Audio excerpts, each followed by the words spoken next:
Sekarang kita bahas keyboard yang aku pakai daily di belakang sana ini nih.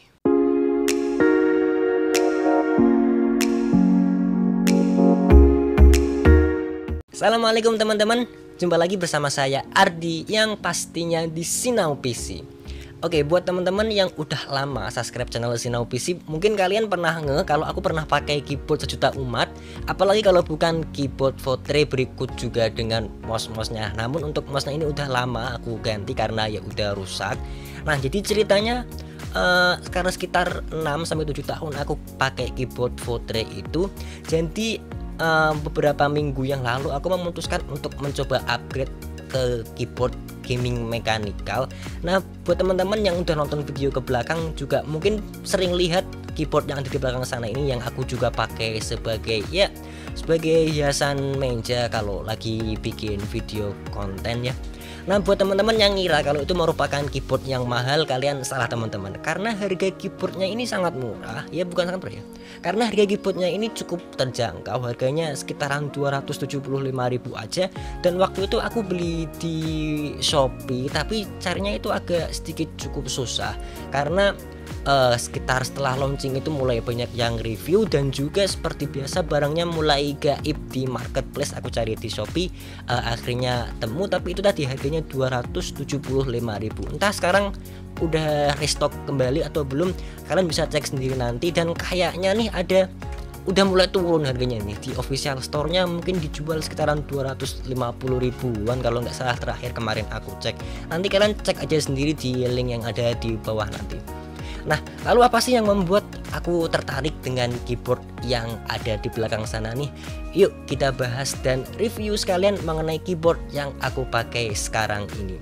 Nah, tapi aku saranin lagi nih buat teman-teman yang baru aja nemu channel ini dan juga belum subscribe. Yuk, aku saranin banget buat teman-teman untuk tekan dulu tombol subscribe-nya dan juga bunyiin loncengnya agar teman-teman tidak ketinggalan info dan juga update terbaru menarik lainnya yang pasti bermanfaat dari channel Sinau PC.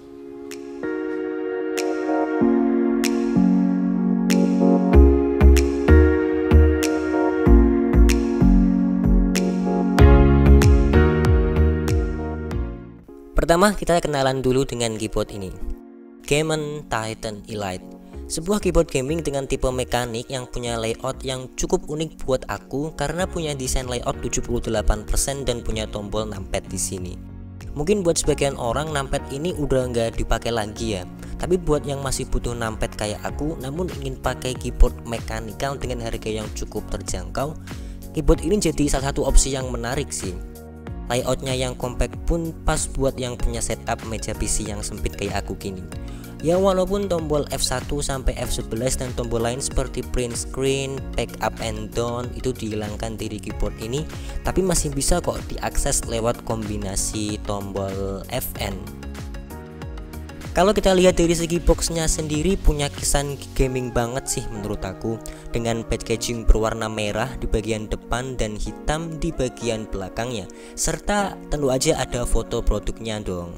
Terlihat ada dua varian dari keyboard ini, warna hitam dan juga abu-abu. Namun yang aku beli ini versi yang abu-abu sih, karena cuma tersisa warna itu aja. Font yang dipakai juga gaming banget, entah ini emang ciri khas dari Gamen atau apa. Buat kalian yang gamer mungkin cukup suka dengan font yang dipakai. Kalau buat yang bukan gamer kayak aku, font yang dipakai sendiri masih cukup bisa aku tolerir sih. Tong juga niat coba beli keyboard gaming ya kan. Kalau dulu aku buka kemasannya berasa mewah banget loh, karena belum pernah beli keyboard di atas harga 100.000. Paling dulu cuma ada box dan unitnya aja yang dibungkus dengan plastik biasa aja gitu.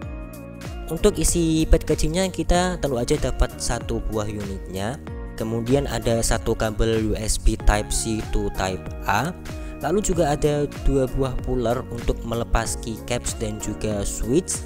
Dan kita juga dikasih dua buah keycaps untuk tombol escape dan juga spasi, dan juga ada dua buah switch cadangan kalau misalkan switch di keyboard kita itu bermasalah atau yang lain sebagainya. Untuk keycapsnya pakai PBT yang bisa nyala-nyala RGB rainbow. Switch yang dipakai itu OTEMO tipenya dengan switch biru yang artinya cukup clicky. Dan ya buat aku yang baru nyoba rasanya cukup berisik juga sih, agak canggung aja kalau ngetik malam-malam gitu. Dan switchnya bisa kalian ganti kok, tapi harus sama tipenya, yaitu pakai tipe Otemu dan punya kaki 3 pin.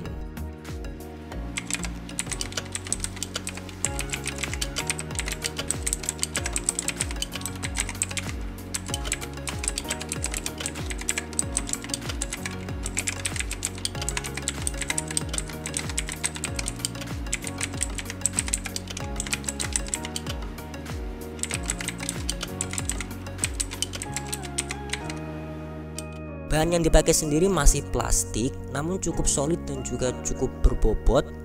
Kemudian untuk desain keycapsnya ini floating keycaps, jadi kalau kita lihat dari sisi sampingnya akan kelihatan switchnya.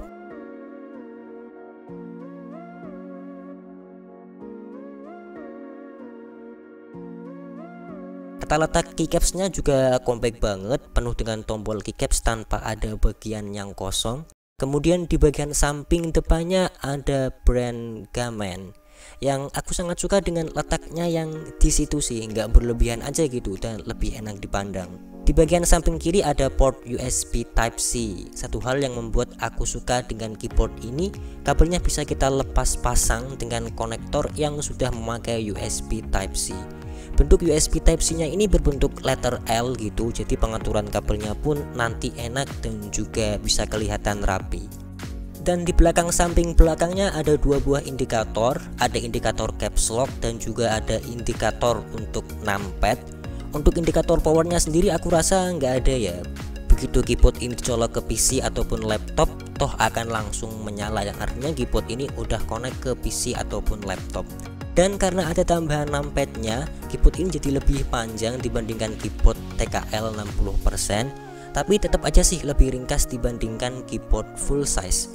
Kalau kalian nggak suka dengan keycaps warna merah dari tombol escape dan juga spasinya, kalian bisa pasangkan keycaps yang satu warna dari paket penjualannya. Font yang dipakai di keycapsnya pun juga berkesan gaming banget, tapi menurutku font yang dipakai juga nggak terlalu lebay juga sih. Nah, kalau kita lihat lebih dekat di bawah font utama keycapsnya ada berbagai keterangan mulai dari F1 sampai F12. Ada juga print screen, back up and down, home, insert dan juga delete, dan juga ada tombol pintasan untuk multimedianya. Nah, untuk mengaksesnya kalian harus menekan tombol kombinasi Fn dan juga tombol fungsi yang kalian inginkan. Di bagian belakangnya terdapat spesifikasi dari keyboard ini. Di bagian atasnya ada dua buah rubber feet untuk mengatur ketinggian keyboard. Kalau aku sendiri lebih suka rubber feetnya aku tinggiin supaya lebih nyaman aja gitu. Dan juga di bagian bawahnya ada dua buah karet supaya keyboardnya itu nggak gampang kegeser gitu. Hal yang menarik selanjutnya, apalagi kalau bukan efek RGB-nya, ya walaupun masih RGB rainbow ya. Ketika RGB-nya nyala, ini font keycapsnya ini bisa tembus gitu loh. Jadi akan berguna banget kalau kalian mengetik di tempat yang minim cahaya. Warna mode RGB-nya sendiri ada 9. Untuk mengaturnya kalian tinggal menekan tombol Fn plus Alt aja. Kalau cahaya RGB-nya kurang cerah atau terlalu cerah, kalian bisa kok atur dengan tombol Fn plus panah atas atau bawah. Kalau di mode RGB yang bergerak gini, kalian juga bisa atur kecepatannya dengan tombol kombinasi Fn plus panah kanan atau kiri. Nah, namun kalau kalian nggak pengen pakai mode RGB, bisa matikan aja pakai tombol Fn plus backspace. Sebenarnya software untuk keyboard ini ada, tapi aku belum pernah pakai sih. Buat aku cukup atur RGB-nya dari kombinasi tombol Fn aja. Nah, lalu untuk hal yang aku kurang suka dari keyboard ini sih dari tipe switch-nya. Switch warna biru ini cukup berisik gitu dan tidak ada pilihan varian lain untuk warna switchnya. Ya walaupun bisa ganti switchnya, menurut aku nggak worth it aja sih beli keyboard mekanik di budget segini, tapi kita masih beli custom switch lagi. Lalu buat kalian yang nggak ingin ribet untuk akses tombol fungsi, mungkin ini jadi satu kekurangan karena kalian harus menekan tombol kombinasi Fn terlebih dahulu. Untuk overall sih aku suka dengan desain layout dari keyboard ini, apalagi juga ada fitur tombol numpad di sini karena aku masih sering menggunakan tombol numpad untuk beberapa kegiatan aktivitas gitu, dan juga ya apalagi dengan harga sekitaran 250 ribuan gitu. Menurut aku ini cukup worth it sih. Nah, sampai situ aja untuk video review dari Sinao PC kali ini. Kalau kalian suka dengan video ini, jangan lupa like dan juga share video ini buat teman-teman yang udah nonton dari awal sampai akhir. Terima kasih banget. Buat yang belum subscribe, aku saranin banget buat kalian untuk subscribe dulu dan juga bunyiin loncengnya biar kalian gak ketinggalan update terbaru menarik lainnya dari channel Sinao PC. Terima kasih. Wassalamualaikum warahmatullahi wabarakatuh.